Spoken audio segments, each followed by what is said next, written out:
Jadi kalau satu diberikan pembantu, yang lain harus diberikan pembantu juga. Ini dia. Ya. Nah yang jadi masalah gini, kakaknya dibeliin motor. Kakaknya dibeliin motor, adiknya tapi masih kecil. Nah ayo kita diskusi. Kakaknya dibeliin motor, adiknya masih kecil. Adiknya masih kecil. Ini gimana cara adilnya? Bagaimana cara adilnya? Ayo.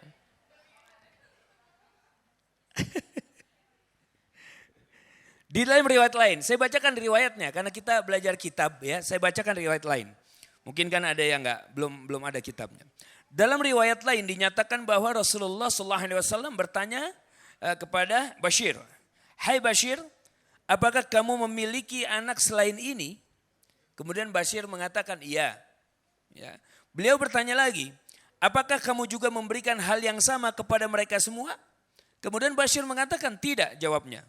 Maka beliau SAW bersabda, "Bila demikian, janganlah kamu meminta kesaksianku, sebab aku tidak akan bersaksi atas kezaliman."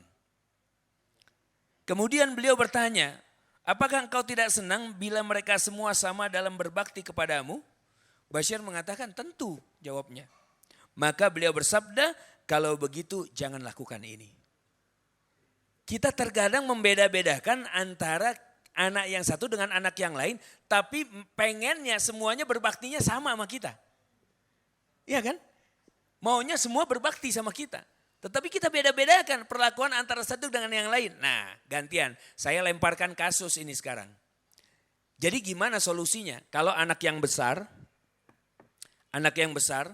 itu kemudian dibelikan motor, sementara jarak antara yang besar dengan yang kecil masih kecil lah, masih kecil.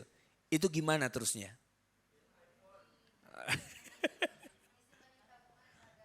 Nah itu bisa jadi solusi. Ya Masya Allah. Ya. Iya. Atau dicatat terlebih dahulu bahwa orang tua berhutang membelikan motor anaknya karena apa? Kakaknya sudah dibelikan motor. Nah ini memang menjadi dilema, paradoks jadinya. Kenapa?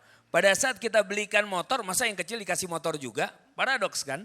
Tapi nanti di zaman yang kecil ini sudah besar, harga motor berkurang apa naik?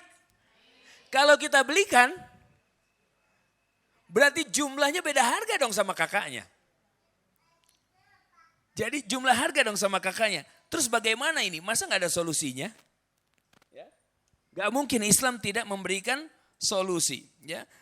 Maka lihat, dikatakan dalam hadis riwayat Tabrani pun mengatakan bahwa beliau mengatakan, ya, berbuatlah sama di antara anak-anakmu dalam hal pemberian. Namun yang dimaksudkan pemberian di sini adalah hadiah yang diberikan